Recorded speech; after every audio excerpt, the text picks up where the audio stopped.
pessoal, boa noite. Deixa eu ver se estão me falando assim. Cara, eu sempre faço isso, velho. Boa noite, boa noite. Eu sempre faço isso. Olha, consegui deixar o título. Boa noite. Fala pessoal, Gilcimar sempre presente, doutor Antônio. Oi Larissa, quanto tempo, que saudade. A Larissa, eu não vou perdoar a situação de que a Larissa já está morando aqui em Santa quase ao mesmo tempo que eu e a gente nunca tomou nenhum café. Doutor Diogo, Tanajara, ô Tanajara, tá sumida hein mulher? Boa noite, Geoli. Deve ser a abreviatura do seu nome, né, colega? Manda teu nome aí pra eu te dar uma boa noite. Manon, olha aí. Juvec, boa noite, pessoal. Deixa eu ver se a Prina mandou solicitação aqui. Vamos entrando e hoje a gente vai falar de Tribunal do Júri. Eu quase nem falo de júri aqui, né, gente? Eu acho que vocês nem gostam. Glenda, agora sim, Glenda. Muito boa noite pra vocês. Tanajara, tem como tu ser perdoada desse teu sumiço, tá? Quinta-feira eu vou fazer uma palestra em Alvorada, que eu sei que é bem perto da tua casa. Então, você está convocada. Não é nem um convite, é uma convocação. Porque eu tenho que levar meu eleitorado lá, né? Boa noite, Sonir Júnior, Ana Nakamura, Ana Paula Carvalho. Olha aí, ó. Então tem que falar lá com o Diego Fusilini, porque tem uma questão de vagas lá e eu vi que já estavam quase todas preenchidas lá, pelo que ele me mandou a última vez. Jéssica Moraes, doutora Jéssica de Passo Fundo, né, Jéssica? Tem que me chamar para ir para Passo Fundo aí, Jéssica. Fernanda Souza, olha aí, isso aí é de infância, aceitando aqui. Deixa eu ver. Boa noite. Wilson Ribeiro. Olá! Fala, doutora! Tudo bem? Tudo Como bem? é que tá? Quanto Dizem que tempo? tá elogiando, hein? Nem sei se eu sei fazer live ainda. Cara, tu sabe que o que acontece? Tem muita gente que eu gosto e a gente com esse negócio de correria de trabalho, a gente acaba quase não se falando mais, né? Embora a gente se acompanhe ali, veja a correria um do outro, a gente quase não troca mais ideia. E eu tava pensando nisso hoje, né? Porque tu Que me disse que verdade, hein? tu disse que o Insta não estava entregando muito, e o meu também, porque eu não faço mais publicação como antes, mas eu pensei assim, cara, até se não tivesse ninguém, eu acho que a gente ia conseguir trocar uma ideia legal, porque a gente sempre Que troca é uma o que ideia legal. importa. E daí, A boa gente pode noite. exigir que entregue se a gente não entrega pro tio Mark, né? É verdade, é verdade. Pri, o que eu ia te dizer? Eu ia botar um filtro aqui. Tu sabe que eu fiz a última live e a Tamara não me disse que eu fiquei com uma sobrancelha. Eu só cliquei aqui que eu fiquei com a sobrancelha assim, nariz afinado, com o rosto meio rosinha. Eu nem vi e paguei esse vale aí 1 hora e pouco. Pelo Então, amor de Deus, né? Aqui, quem se importar com a aparência, eu tenho que me retirar nesse segundo, tá? Porque, ó, os detalhes a gente vai escondendo, né? Depois de um dia em obra, que é a reforma do escritório. gente, eu vou deixar. Bom, embora esse Insta. Eu vou deixar a Pri se apresentar para vocês. Embora, certamente, acredito que a maioria do pessoal deva te conhecer, porque tu é uma pessoa bem ativa nas redes, né, Pri? Ah, Pelo eu menos eu adoro. acompanho. Eu tô em falta, mas eu sinto muita saudade, principalmente porque é uma das lutas que eu compro, assim, e sou suspeita, é que o Instagram aproxima, a gente consegue compartilhar conhecimento, aprender. Então, a gente tem aqui milhões de pessoas, e então, quantas não podem agregar à nossa vida, tanto pessoal quanto profissional? Eu sou do litoral do Rio Grande do Sul, pertinho aí de onde vem também o nosso querido Jeitens. Nos conhecemos no curso da escola e desde então já fizemos júris juntos. Essa também não é a primeira live, salvo engano, Verdade. no mínimo Eu acho que segunda. fez mais, a gente fez mais É, ainda. porque daí teve em grupo também, né? É. E sou apaixonada pelo Tribunal do Júri e acho que temos aí bons temas a conversar hoje, porque lá na caixinha que eu coloquei ontem, não sei se você viu que eu coloquei ali, vem inclusive sobre para a gente conversar aqui sobre o poder que a mediatização tem no resultado ou no julgamento em si. Acho que é legal também a gente trabalhar dentro da nossa temática, que é claro, a nossa proposta é o storytelling no júri. Então, sem me delongar muito em currículo, que eu nem sou muito adepta a isso, mas tenho sim alguns cursos em oratória, fiz o Dale Carnegie Curse, tenho alguns cursos pela plataforma edX sobre oratória, escrita persuasiva, Harvard, Stanford, alguns mais assim, profundos, outros que eu foquei muito na oratória ou só na escrita.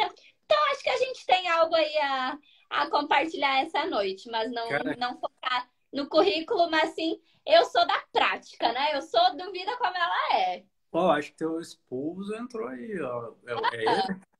Ele Gente, mesmo. sabe que eu também, eu sempre, quando o pessoal fala desse negócio de currículo, aí eu fico meio assim, né? Porque eu sempre fui daquele de que quando a gente faz, né, Pri? E a Pri, gente, pô, tu falou agora, faz anos que a gente se conheceu, na verdade, né? Faz um bom tempo. Muitos, meu amigo. Daí a E gente assim, começa a entregar a idade. e aí, doutor Gustavo, e assim, gente, quando eu vi, a Pri me convidou uma vez para trabalhar no júri, e quando eu vi essa guria trabalhando, eu fiquei assim, ó, ela cresceu de uma maneira que eu fiquei extremamente impactado. E eu até falei para o pessoal do grupo ali, aqui da comissão, disse, ó, a gente vai contar desse júri aí, porque a gente prometeu de falar e nunca mais tocou nesse assunto também, né? Mas, ô, Pri, primeiro eu quero perguntar para ti, que conceito é esse aí de storytelling? Porque a minha impressão é o quê?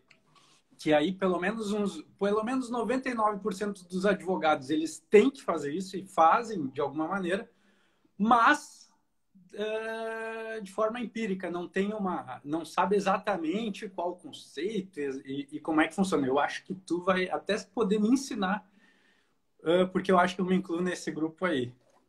Que isso.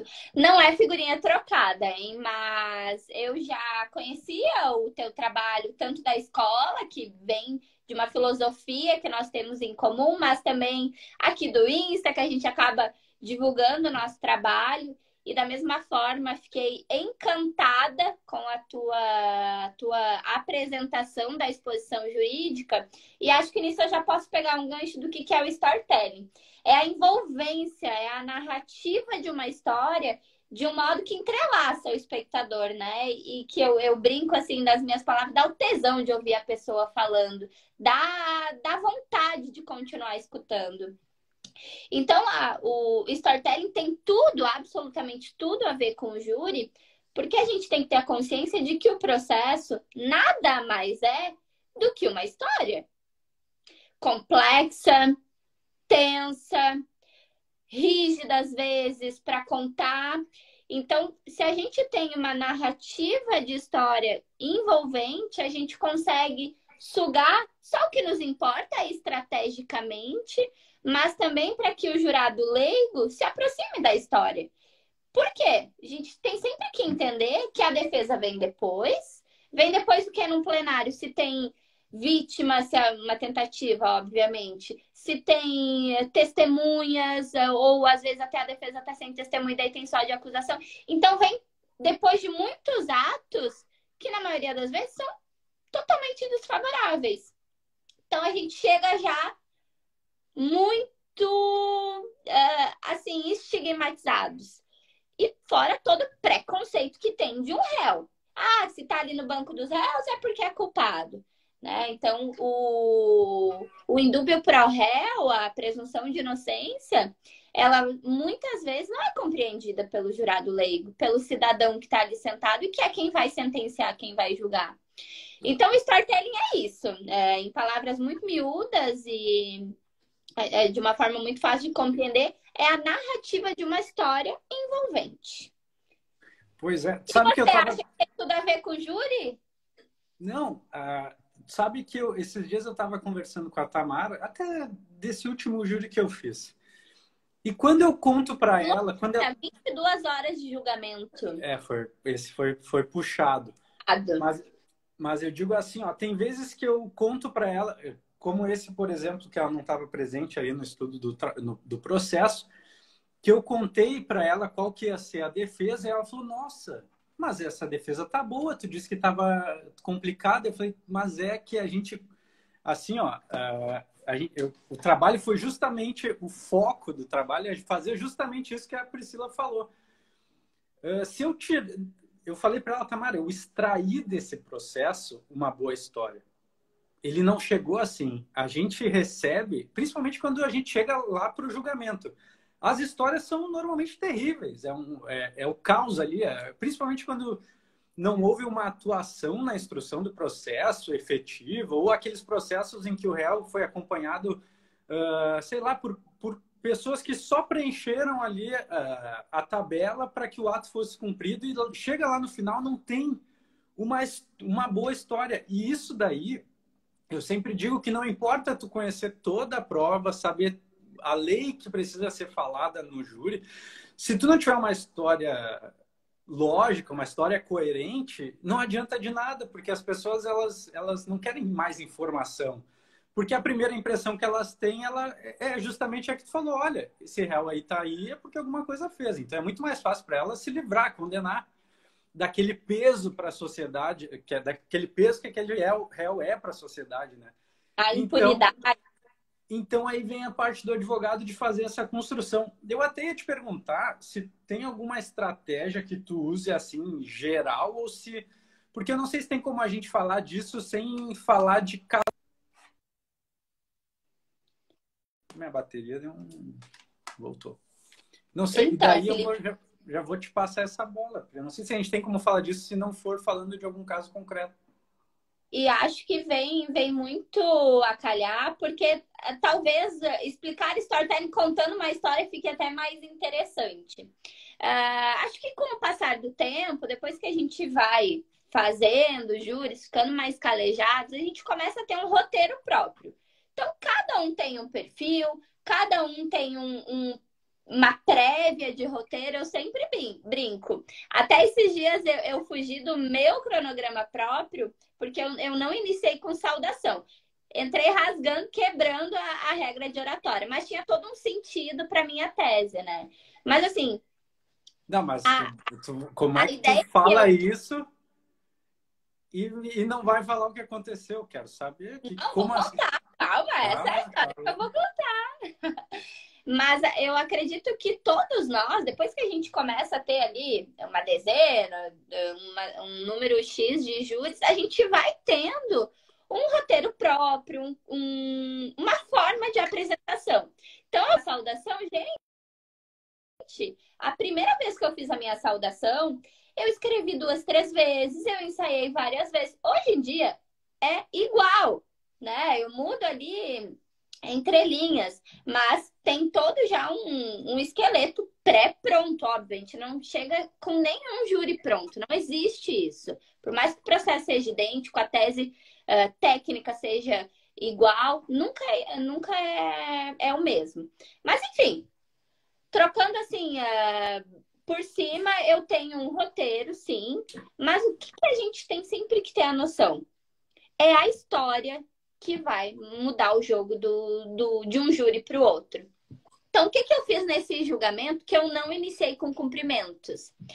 Era um júri que foi muito difícil, porque foi o primeiro júri que eu fiz que eu atuei desde o flagrante. E foi um júri que a tese de legítima defesa, ela era escancarada, mas ela era unânime. Todo mundo no processo dizia que o réu tinha desferido os golpes para se defender a partir ali de uma ação da vítima. Que teve todo um contexto, que foi explorado no processo, uma vítima agressiva. eles se davam bem, não teria razão alguma para o réu fazer aquilo. Só que eu fiz requerimento para oitiva de testemunhas no inquérito e o Ministério Público fez parecer pelo indeferimento. O juiz negou, aí acolheu o parecer do Ministério Público e não ouviu minhas testemunhas em sede policial. Queria resolver o processo desde o princípio. Mal sabiam Chegou na audiência, o que aconteceu? Ministério Público, primeira pergunta, ou dentre as primeiras, por que a senhora não foi na delegacia falar isso, veio falar aqui só hoje? Me meti no depoimento. Doutor, eu quis ouvi-la, tá em tal evento, sua manifestação, decisão, tal evento. Bom, por que eu tô contando isso? Era um júri que eu critiquei muito as autoridades. Então, eu iniciei contando a história de vida do réu. E ninguém entendeu nada. Eu comecei a ler uma carta que a mãe do réu tinha feito. Eu pedi para ela, faz uma carta que eu quero conhecer. Aí o menino, né, que eu não vou falar o nome, 20 anos. Ele só fez os 8 anos e foi preso. Eu quero conhecer ele a fundo. Mas fala assim, ó, onde ele estudou, cor preferida, o que ele gostava de fazer. Ela botou que ele gostava de andar de bicicleta, de pescar, de jogar bola. Enfim, fui a fundo na vida dele. Comecei a ler aquela carta e aí eu disse, essa é a história do menino, a quem eu quero iniciar, fugindo da regra de oratória e agradecendo a confiança e a paciência com esse judiciário que erra, que não tem dó nem piedade. E aí eu fui para os cumprimentos para o juiz. Só que eu fazia os cumprimentos e trazia a crítica logo em seguida. E daí eu fiz os cumprimentos para o juiz.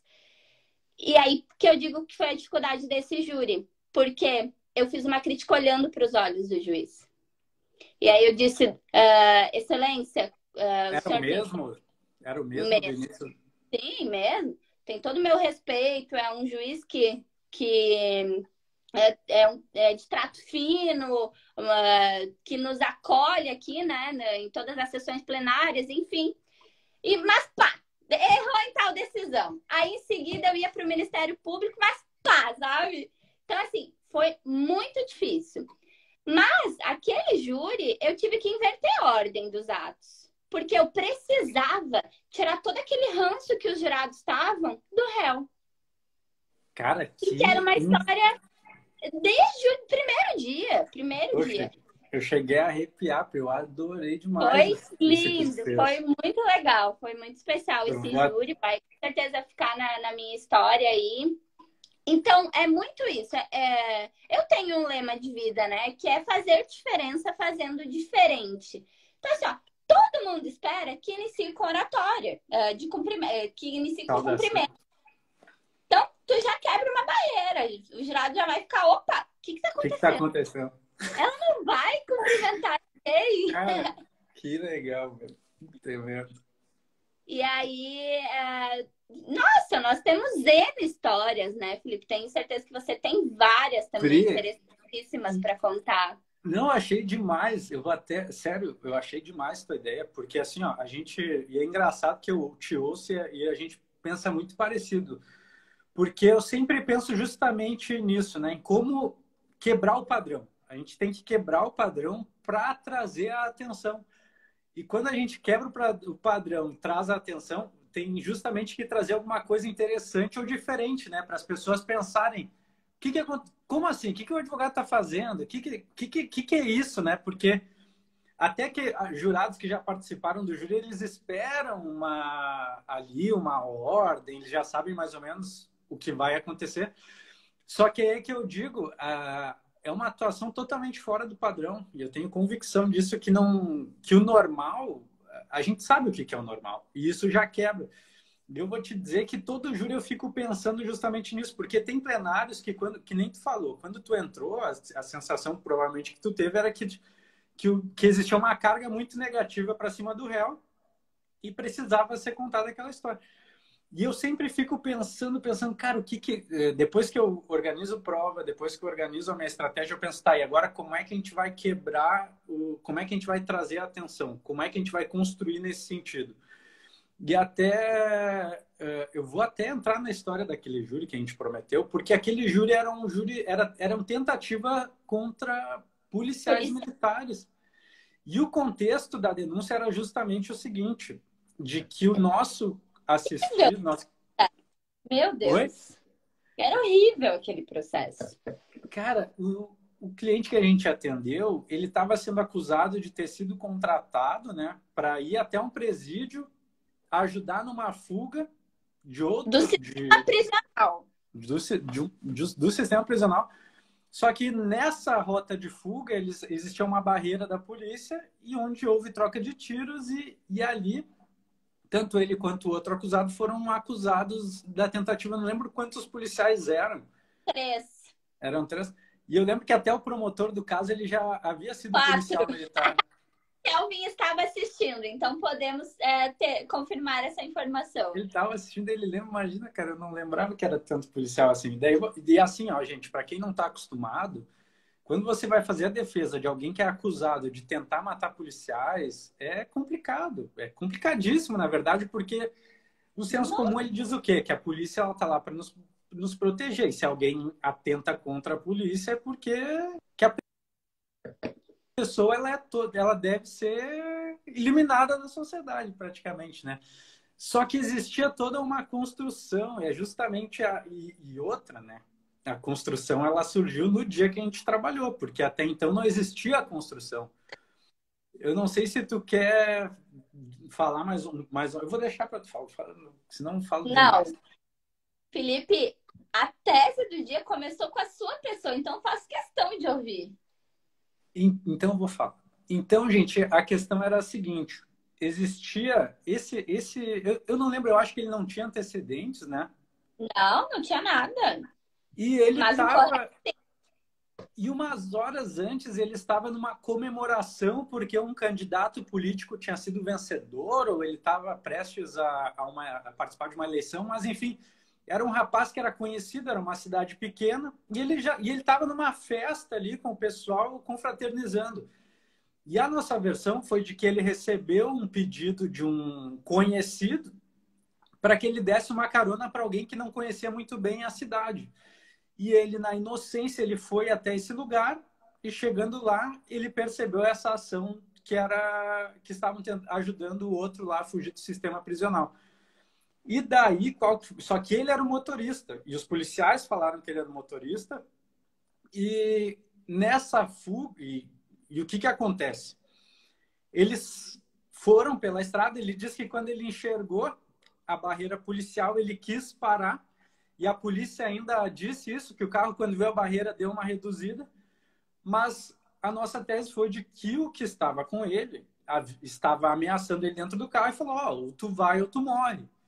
Então, foi quando ele foi para cima dos policiais. Mas a versão dos policiais, ela caminhava nesse sentido, de que ele estava dirigindo e que era do lado do carona, que houveram os disparos de arma de fogo. Então, o que acontece? Os policiais falaram, olha, os dois estavam em fuga, tentaram fugir e eles estavam juntos nessa. E a nossa versão, ela foi justamente de mostrar que a versão do acusado, do réu que a gente estava defendendo, ela era exatamente a versão que os policiais davam. A única Só que, diferença... Oi? só que contada de quem estava dentro do carro. Exatamente. A única diferença é que os policiais não estavam mentindo quando acreditavam que ele estava junto com o outro. Eles simplesmente estavam trazendo o que a percepção deles demonstrou, que qualquer um de nós acreditaria se visse aquela cena. Mas ele tinha a versão de quem estava dentro do carro. E elas batiam muito. E realmente a única versão que não caminhava nesse sentido era do outro acusado, que diz que desmaiou, acordou, não viu o que aconteceu, não sabia de nada. E o engraçado, gente, Eu tive no último júri também, uma pessoa desmaiou. o No outro terceiro acusado desmaiou, não sabia de tá? nada. Foi ouvida em sede policial, audiência de instrução, nunca tinha desmaiado. No júri desmaiou, mas tudo bem, fecha parênteses. O cara ainda ameaça o nosso cliente na cela, porque os dois estavam presos, Essa, tá. E a gente.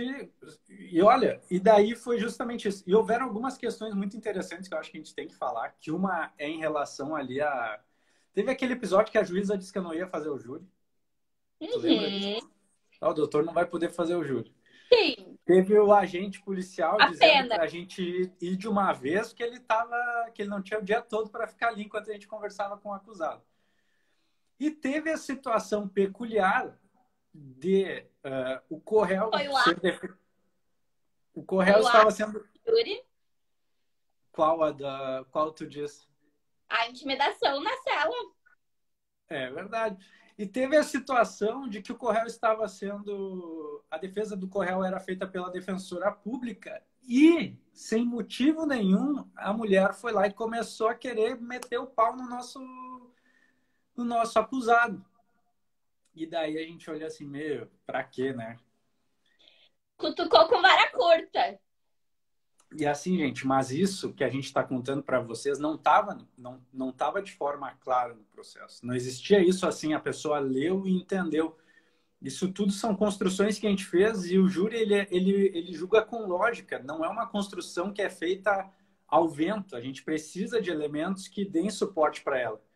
E o que, que a gente fez? A gente trouxe tudo que havia no processo, mostrando que aquilo ali caminhava no mesmo sentido da versão do acusado.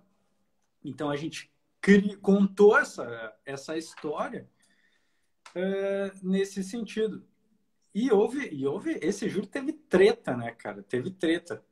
Do início Teve ao fim. do início ao fim. Do início ao fim. Mas, nossa, foi bonito, né, Felipe? Nossa Foi senhora, foi. é daqueles júris, e eu talvez seja o que eu mais admiro no júri, é que são pares julgando seus semelhantes e que ali é possível, muitas vezes, a gente fazer uma desconstrução de anos, uma prova horrorosa, uma história toda desfavorável, a gente chegar a um veredito absolutório. Mas assim, aquele julgamento, ele é daqueles inesperados, das surpresas que só o júri pode nos trazer.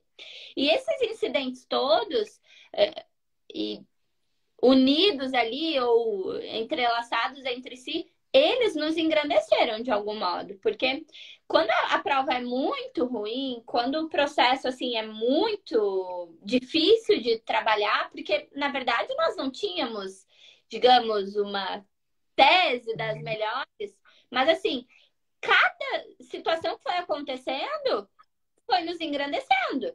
E aí tudo fazia mais sentido. A intimidação na cela, o que correlacionou à versão do nosso assistido, que era o que ele estava dirigindo e tava o Correio do lado dele com uma arma, tipo assim, tu vai passar essa barreira. E aí o cara me intimida, assim, a metros do juiz, da juíza, né? Mas assim, aquilo que era completamente inesperado pra gente, o que que a gente fez? Com alguma experiência e bagagem nos favoreceu a usar aquilo a favor, nos, nos deu ali um incidente que foi plenamente favorável. Por quê? Fez mais sentido ainda com a nossa tese. Quando que a gente ia botar no script da tese que o cara ia intimidar ele no dia do júri e a gente ia usar isso a favor? E lembro bem, Felipe, que tu falou isso de cantinho, né? Pra juíza. Tu nem queria escancarar. E daí a outra defensora que veio e jogou aos quatro ventos isso. Que a gente Ela tinha estava deixado muito afobada. tarde, né? Ela estava muito afobada e o promotor estava emocionado. O promotor, como ele era policial militar, lembra que eu acho que ele leu um texto lá do juramento. Uhum. E quando vê, o cara pede para autorização para mostrar o funcionamento da arma, como é que funcionava uma arma. Exato. Cara, assim, ó, nada a ver. E às vezes a gente É o maior consegue. tempo desnecessário. Olha ali, no que toca ao júri, nunca vi nenhuma absolvição na comarca desde então. Cara, o Kelvin, tu é aí desse lugar que a gente está falando agora? Eu nem vou citar a Pô, referência e de cidade. E faz um tempo que a gente fez esse júri, né? Ele deve ter 19? feito 3 19? anos? Imagina, 3 anos, cara. E o promotor, ele quis mostrar o funcionamento da arma e nessa hora a gente pensa assim, cara, porque o júri, o que a gente tem no júri? A gente tem a palavra e tem o tempo. A Exato. gente tem a Que palavra e tem o tempo. gente. Então, quando eu vejo assim, alguém que, principalmente a acusação, quando começa a falar totalmente fora, porque a gente em nenhum momento negou nada relacionado àquilo ali.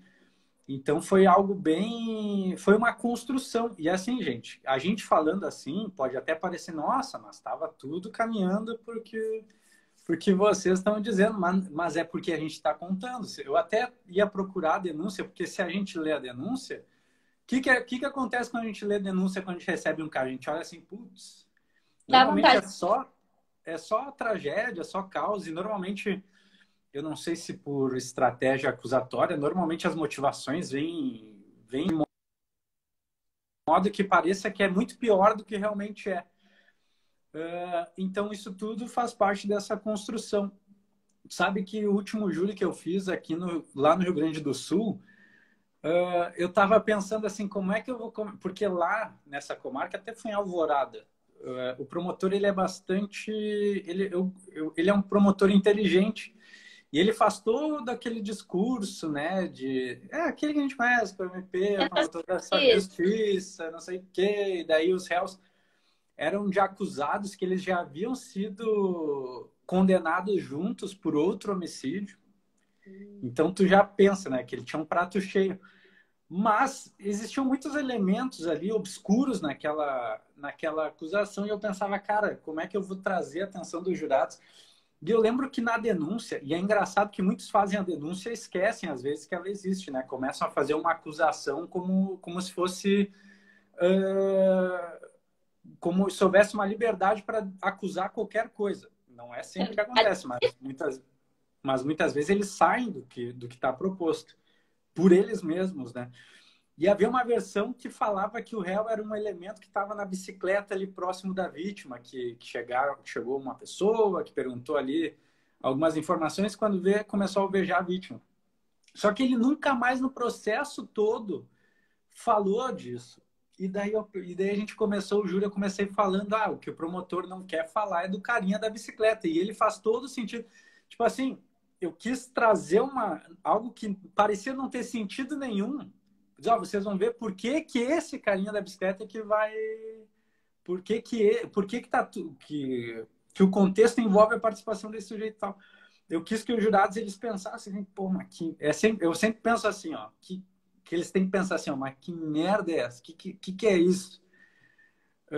Para poder ter a atenção deles. Ter a atenção deles. Tu sabe o que significa isso, né? É a defesa do detalhe. Então, muitas vezes, e nós colocamos isso em muitas peças, eu falo muito isso no júri, às vezes, gente, desvendar a verdade real do fato ou encontrar melhor teste tá no detalhe. Porque o grosso é o quê? Um crime contra a vida, tem uma vítima, tem um réu, tem um autor do fato, porque é difícil trabalhar a inexistência de um fato, né? A gente trabalha talvez em outras espécies de delito, mas não no tribunal do júri, ou muito dificilmente. Eu, por exemplo, nunca vi. Mas, assim, o detalhe é tentar sugar onde a gente pode dar uma visão mais ampla para o jurado. Porque aquilo que a gente já comentou aqui hoje. O jurado chega no momento da nossa fala com o quê? Praticamente toda a versão do MP. Depoimento da vítima tentada, depoimento das testemunhas que não vão estar ali querendo agradar o réu. Quando o réu consegue ali um álibi ou consegue uma testemunha abonatória. Claro, tô falando assim, processos que a gente mais vê tramitando pelas sessões plenárias. Claro que tem processos que são mais técnicos, por exemplo, discussões dolo eventual e culpa, seja ela consciente, inconsciente. Assim, isso é um mundo à parte no júri, né? Porque o que a gente tem, assim, de estatística? Envolve tráfico, envolve feminicídio, envolve situações muito fáticas. E aí você comentou algo antes que eu acho muito interessante, que é o jurado, gente, não é bobo. O jurado quer lógica. Foi-se tempos passados em que se convencia muito com a emoção e Gritaria. sabe? Não, foi-se essa era, foi-se. Só que, para mim, por exemplo, os melhores júris são legítima defesa e violenta emoção.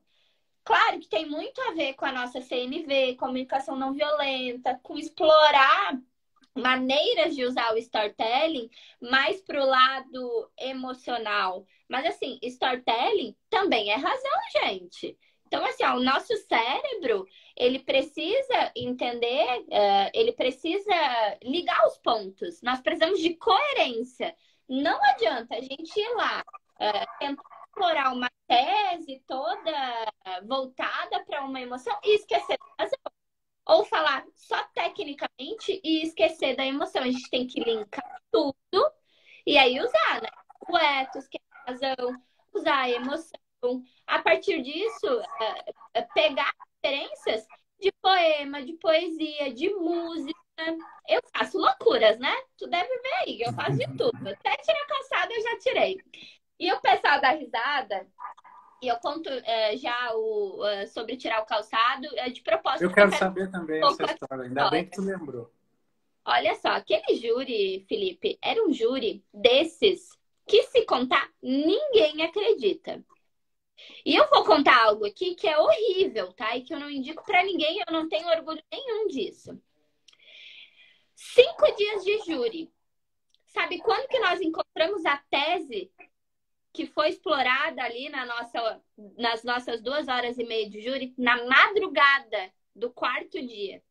5 dias, cara? 5 dias de júri. Foi uma semana de júri. Um processo horrível. Mas assim, ó, foi o pior da minha vida até hoje. O que aconteceu?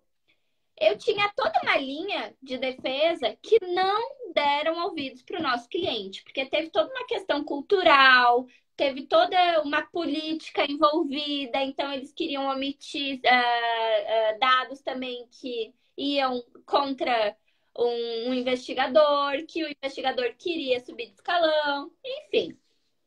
E eu não aceitava que nós estávamos prestes a iniciar os debates, eu não conseguia encontrar no processo, embora no plenário ali nós já estivéssemos nos dirigindo para provar isso, eu queria encontrar isso no processo.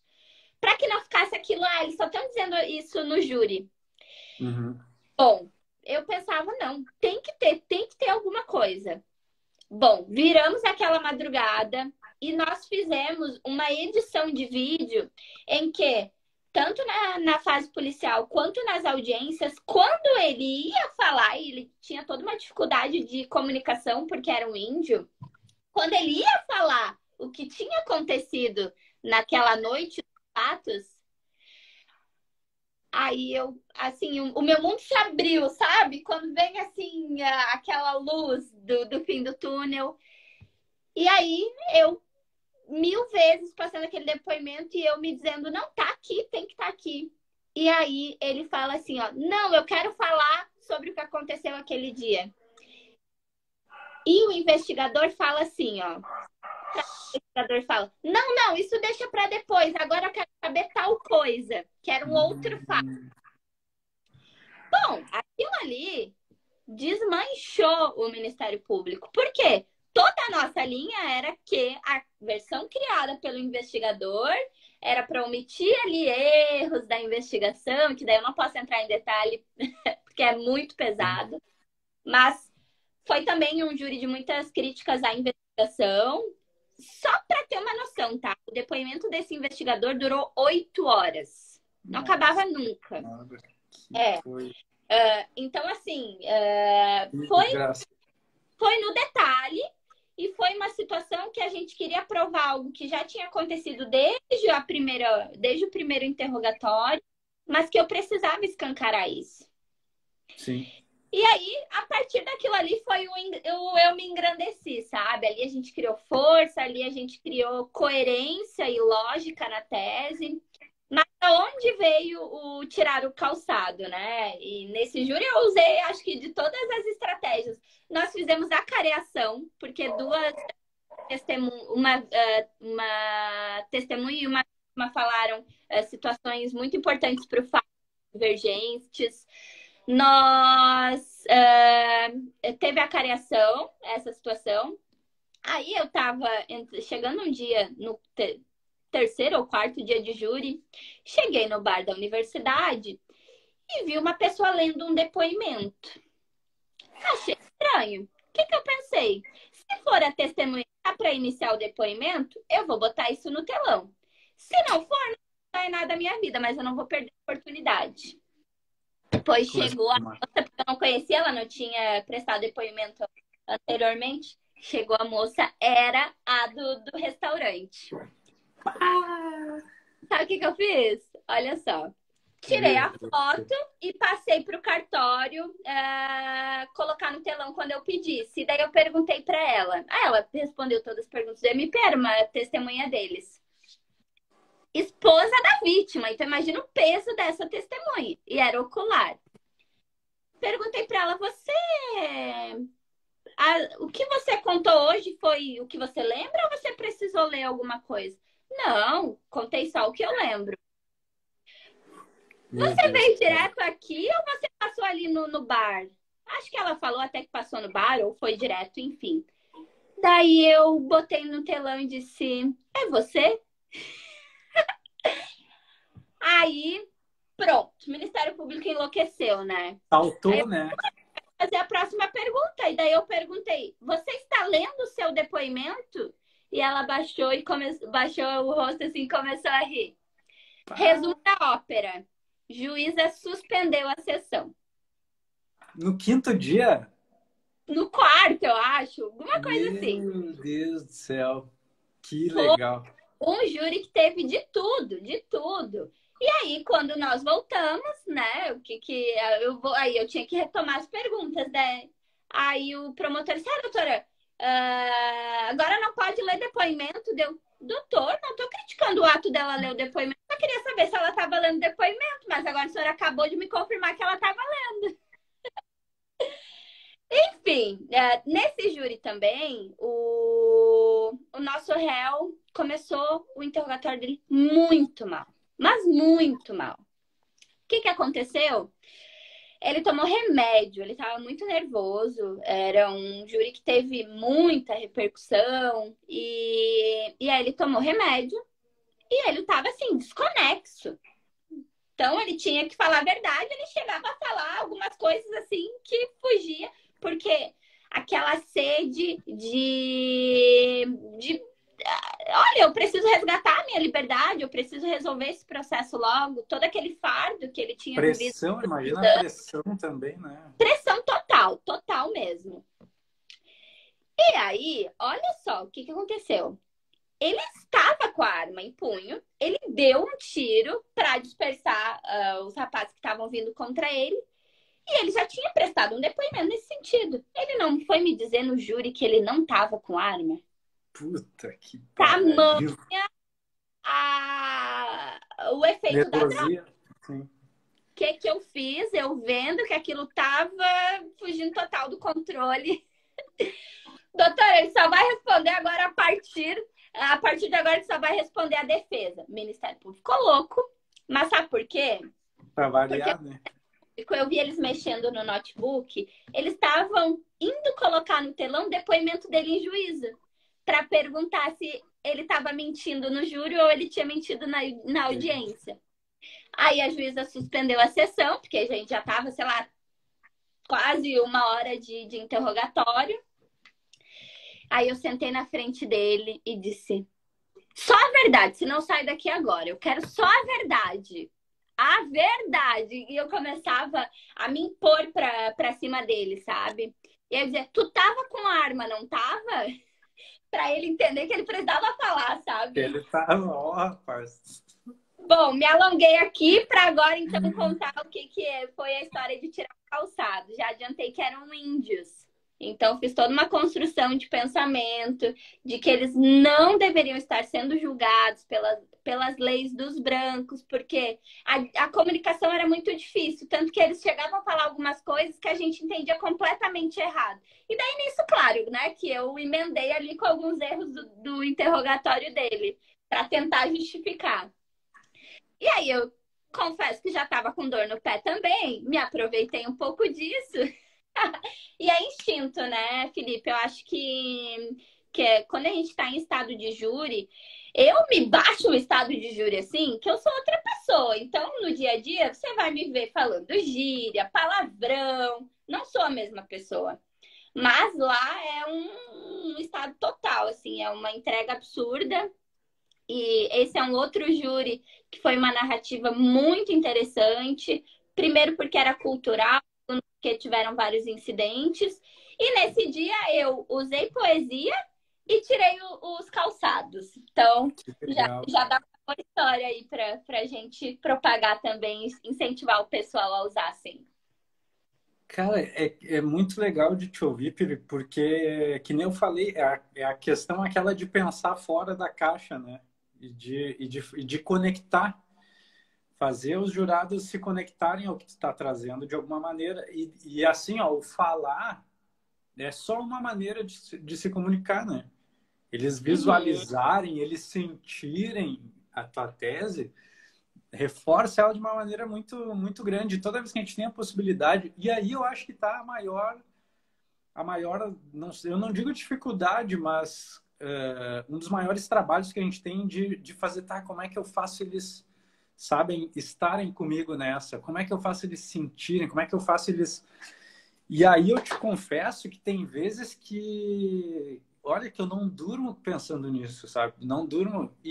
Mas outra coisa que tu disse também que é muito foda é justamente isso, cara, na hora te vem questões que tu nem tinha cogitado antes, mas que na hora... E o júri, a gente nunca vai com ele 100% pronto, né? Muito dele, ele se constrói lá. E também tem muito a questão do nosso sentimento em relação ao plenário, né? Do nosso sentimento em relação aos jurados, ao acusador ali, ao juiz, a tudo envolve. Cara, muito legal. Olha, muito legal. E tu tava falando, eu lembrei de uma história, mas outra coisa antes, né? Que eu fico pensando, isso que tu falou dos detalhes. Outra questão que eu sempre digo, a gente tem um grupo de estudos que eu tenho colocado os casos de júri tudo ali. E eu sempre, a instrução que eu dou para o pessoal, eu digo assim, ó, faça um relatório apontando tudo que vocês encontrarem de importante. E o detalhe, ele não é detalhe. O detalhe ele é extremamente importante. O detalhe ele pode resolver esse júri. E daí vem essa questão de nós, como advogados, conseguirmos trazer algo que parece um detalhe como algo que é determinante para a resolução daquele caso. E eu vou te dizer que, na grande maioria dos casos, é justamente esses detalhes que determinam o deslinde da causa. Sabe que eu estava falando, eu lembrei de um caso, Pri, que nem esses... Vou até ver se eu não passei aqui. Que a gente lê a denúncia uma desgraça, né? Porque o contexto era mais ou menos assim. O acusado, ele tinha uma paralisia de um lado do corpo, ele andava bem todo torto, assim. Só que os vizinhos... O contexto da história é que ele era um cara conhecido, e ele ficou assim em razão de um assalto, e todo mundo tinha medo dele, que ele andava armado e tal, na vila dele. E a história é de que a vítima estava atrás dele com outro amigo, e daí fez uma piada com o jeito que ele caminha. Tá, e aí, vai andar, sabe? Fez uma piada assim, que ele olhou para trás, pegou a arma e descarregou na vítima. Só que assim, ó, a vítima estava acompanhada de outro rapaz e daí assim, ó, o rapaz, ele deu toda essa versão. Não, a gente estava caminhando, o fulano fez uma piada ali com ele virou e descarregou a arma nele. E, tipo assim, um troço que tu olhava... E ele tinha essas características aqui, tipo assim, e a pessoa confundir alguém que tem um lado todo do corpo todo torto, assim, assim, eu pensava, cara, que merda, né? Só que daí, olha só como é que a gente fez a construção. Esses acusados, eles estavam bebendo de manhã e só que não tinha exame do sobrevivente ali, mas tinha da vítima que tinha morrido e ali tinha uma determinada quantidade de álcool. E lendo lá a doutrina de medicina legal, eu vi que aquela quantidade de álcool, ela era muito próxima de uma quantidade que pudesse deixar a pessoa quase em coma alcoólico, segundo a doutrina. Então, Uhum. assim, ó, por mais que eu não tivesse a versão, por mais que eu não tivesse o exame da testemunha, eu sei que os dois estavam bebendo juntos e que não era impossível que os dois estivessem muito loucos do trago. Porque daí, olha só, tinha uma perícia local, sabe esses documentos que ninguém dá bola no processo?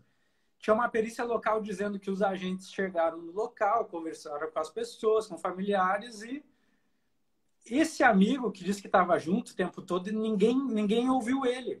Então, o que eu fiz? Eu falei, olha, e é tanto que não é improvável essa história, que a equipe local foi até lá, conversou com todo mundo que podia, mas nem tocam no nome dele, ninguém viu ele.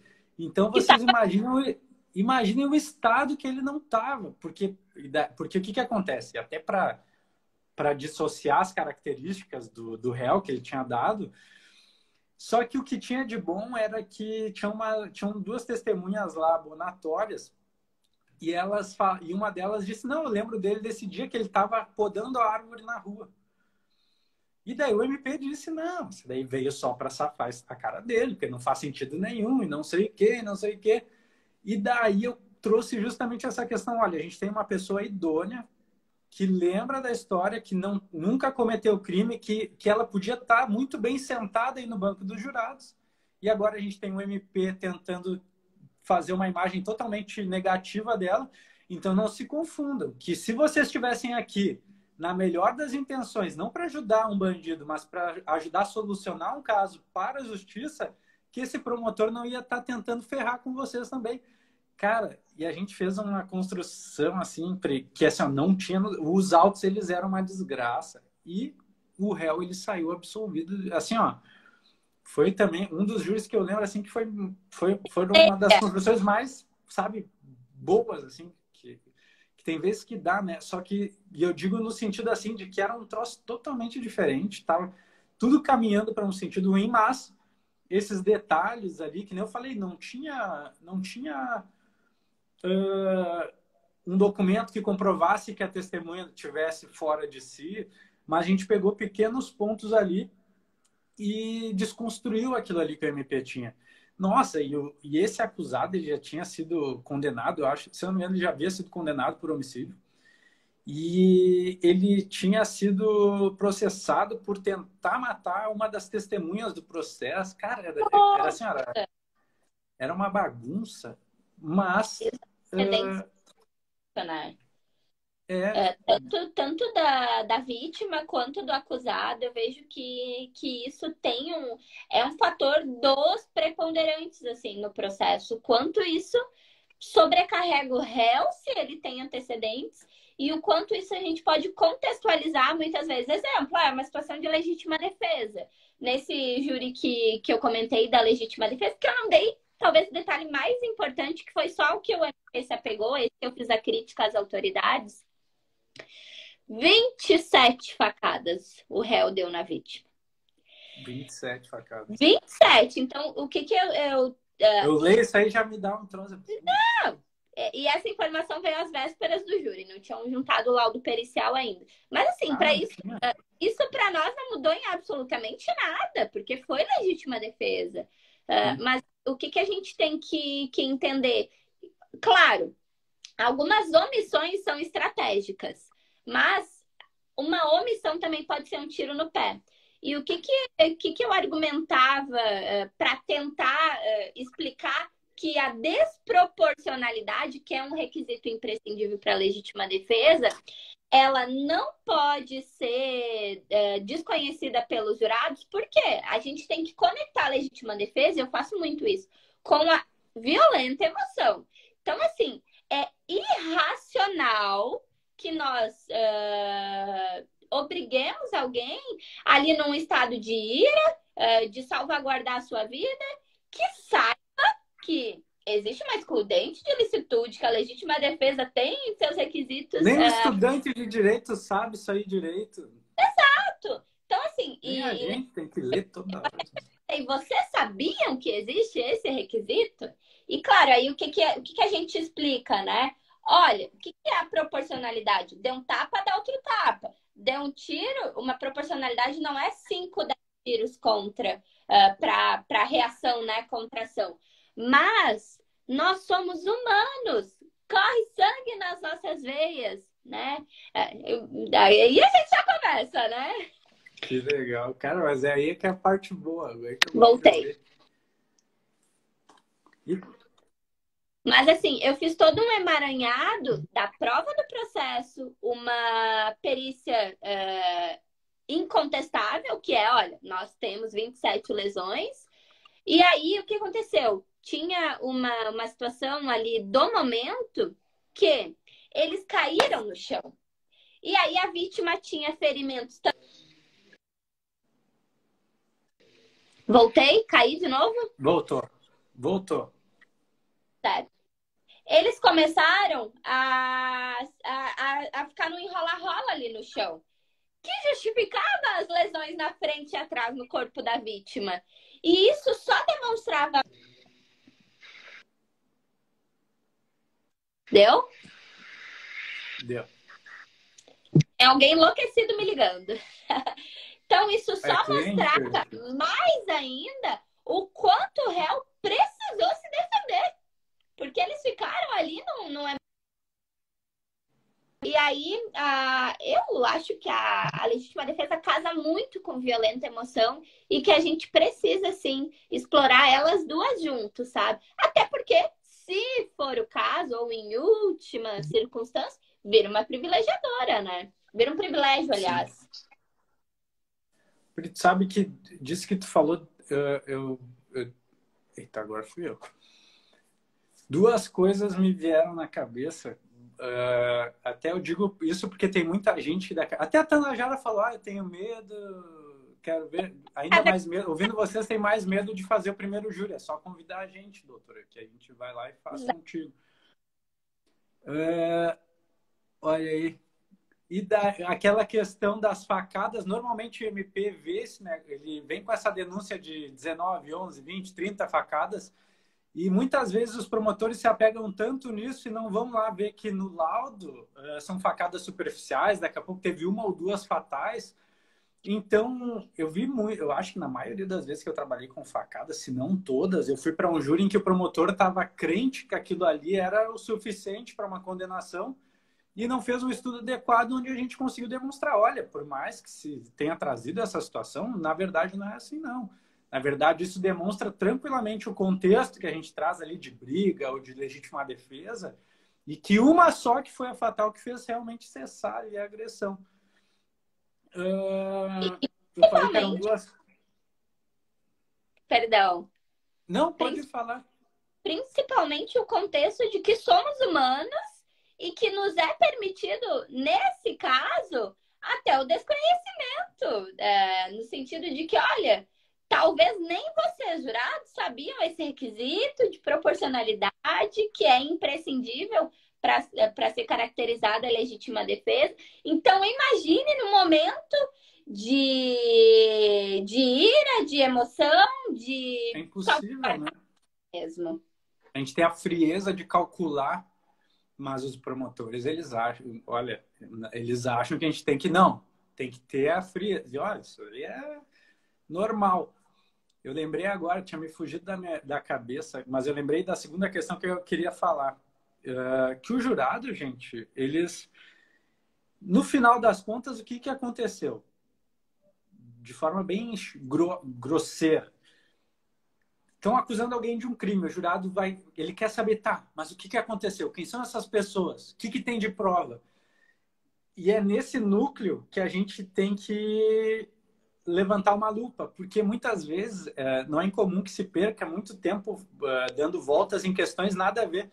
toda vez que eu convido colegas para fazer júri comigo, eu lembro, é muito comum que eu veja eles querendo, eles olham assim, mas tem que perguntar isso, tem que discutir isso, coisas que são totalmente fora do que a gente tem que prestar atenção e que não fazem sentido, mas é só pela discussão, só como se a gente tivesse que entrar em todas as brigas. O doutor Pedro fez o júri com a gente sexta, muito bom, cara, fiquei impressionado, baita sustentação. Pedro. Mandou muito bem, cara, eu aprendi demais com essa galera sexta.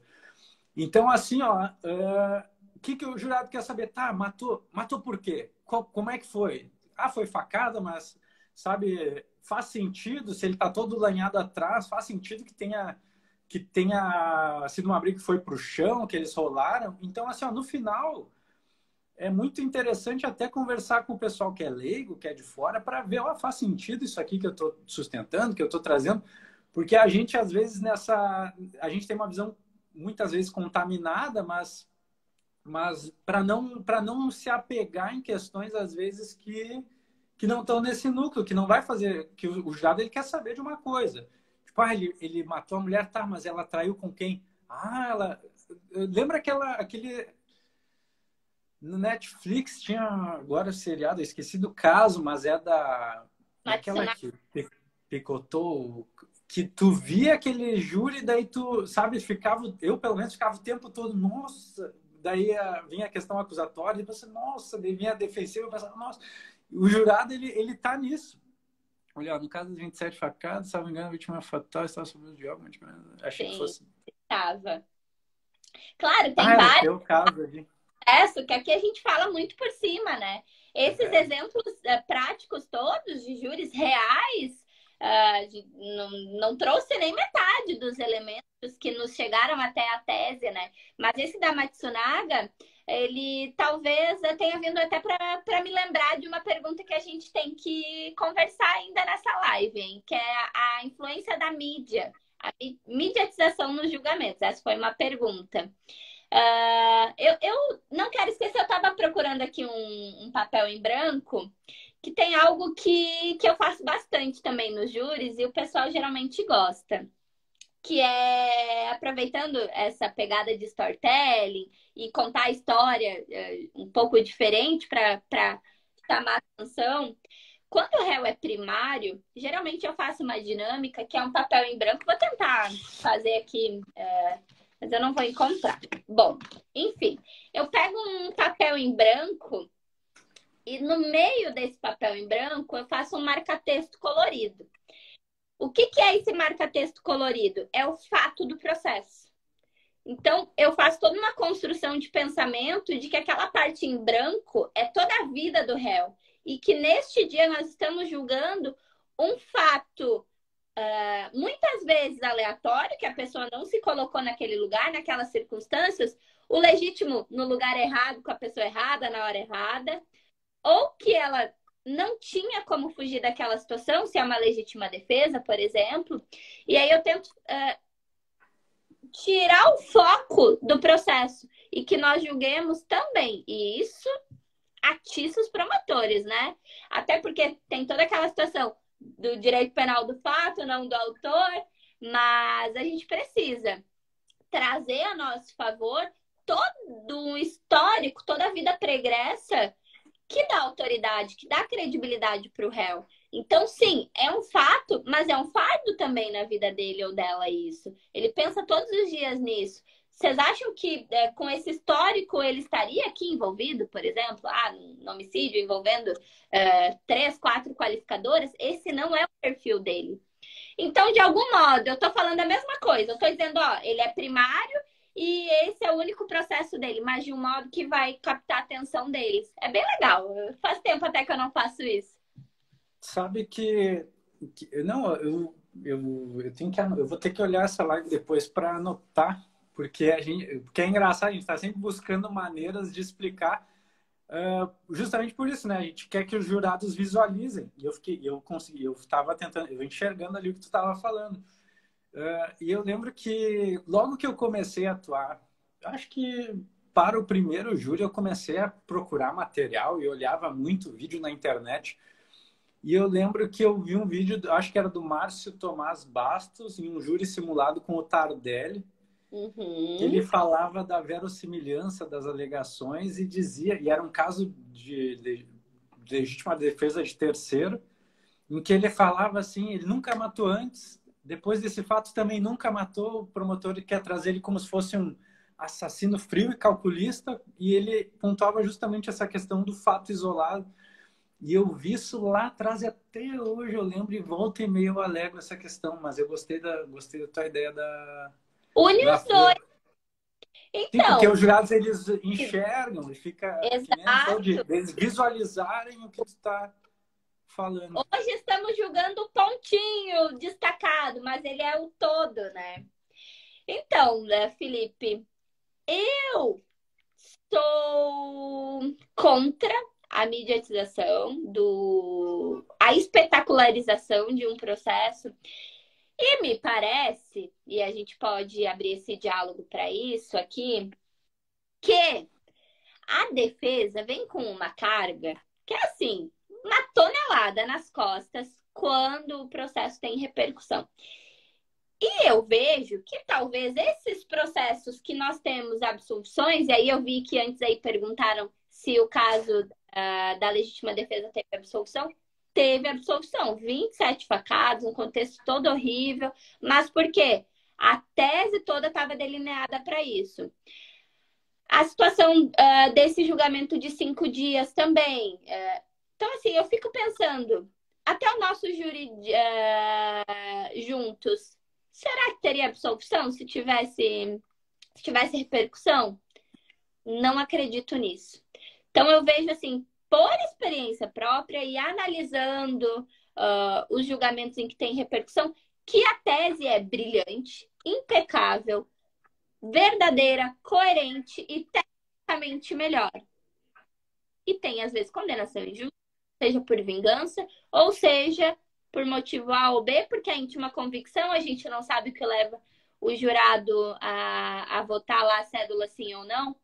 Mas eu sou extremamente contra a espetacularização, principalmente no tribunal do júri, que a gente já chega com uma estigmatização e um preconceito. Qual a sua opinião?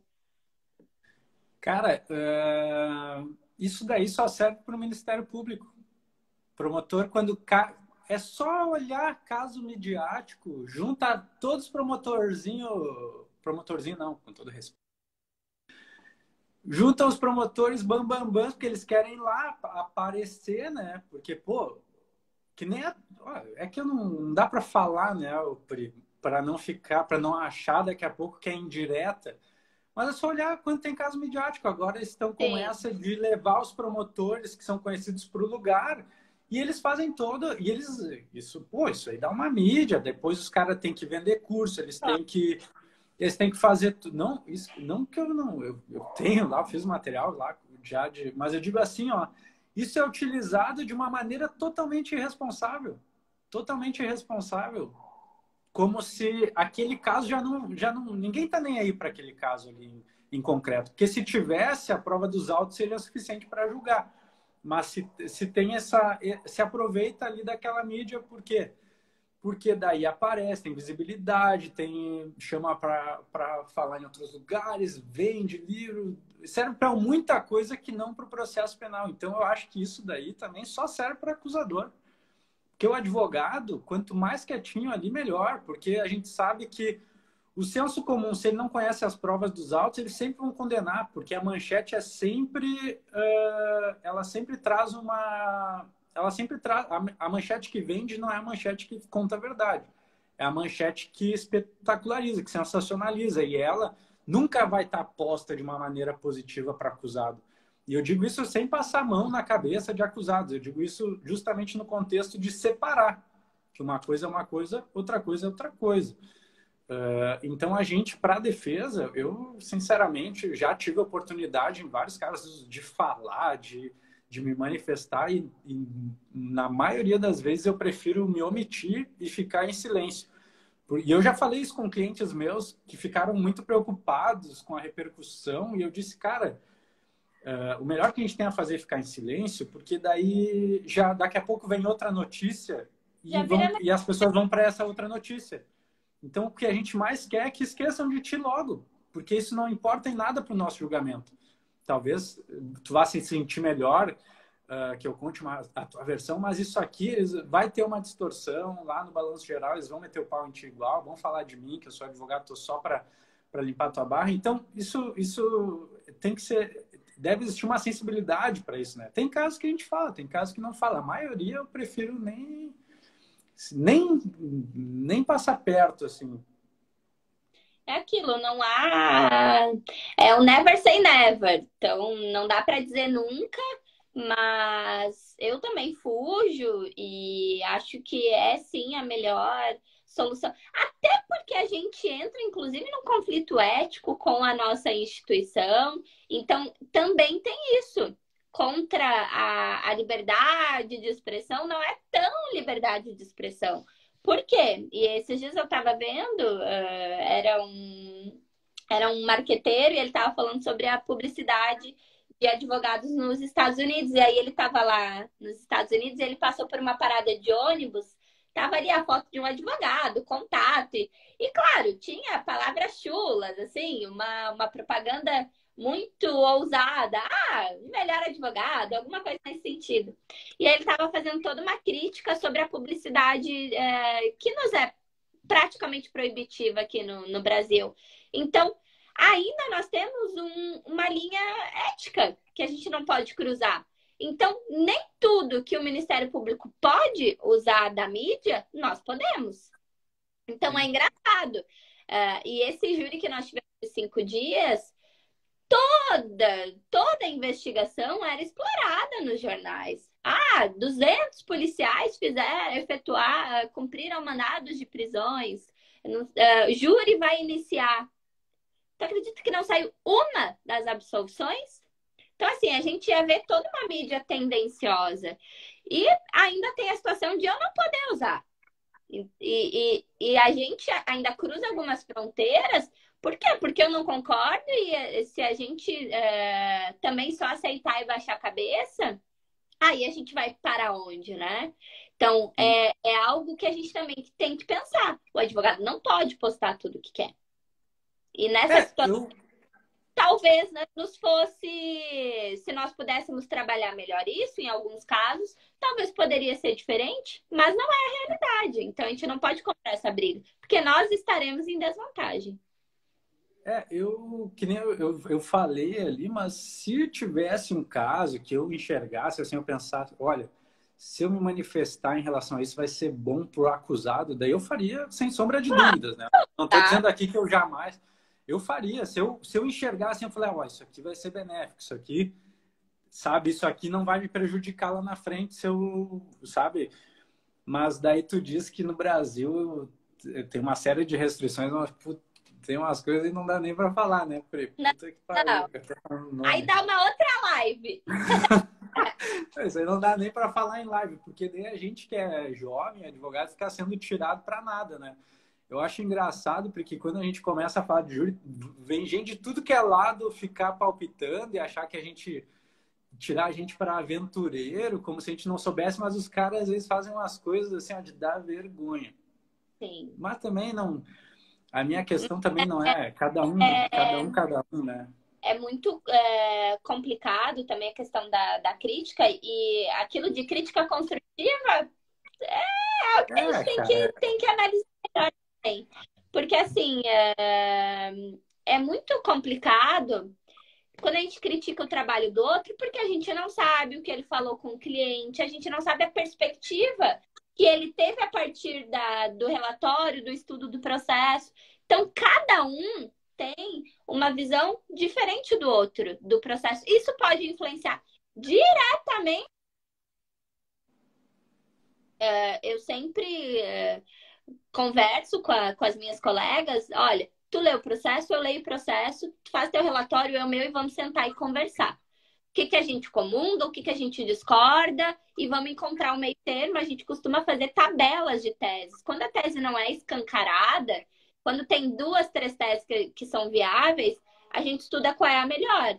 Então, às vezes eu acho que uma é melhor, às vezes minha colega acha que é a melhor. Por quê? Cada um tem a sua a sua perspectiva. Então, criticar o trabalho do outro é muito danoso até, porque às vezes a gente está manchando uma imagem sem saber o que se passou nos bastidores, sem saber as experiências Exatamente. que o colega teve.